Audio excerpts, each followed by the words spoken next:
వైద్యపరంగా మంగళగిరి నగర ప్రాంత ప్రజానీకానికి సంజీవనిగా మారబోతున్నటువంటి చినకాకాని 100 పడకల ఆసుపత్రి నిర్మాణానికి సంబంధించి ఈ నెల 13వ తేదీన శంకుస్థాపన చేయడానికి భారీ ఏర్పాట్లు చేసినటువంటి వైద్యశాఖ అధికారులు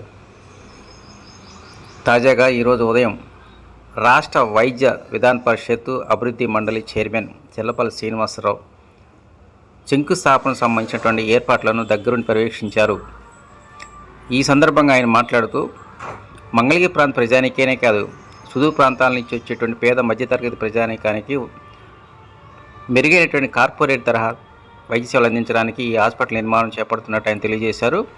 ఈ నెల 13వ తేదీన రాష్ట్ర ఐటీ విద్యాశాఖ మంత్రి నారా లోకేష్ గారి చేతుల మీదుగా శంకుస్థాపన కార్యక్రమాన్ని ఏర్పాటు చేస్తున్నట్టు ఆయన తెలిపారు.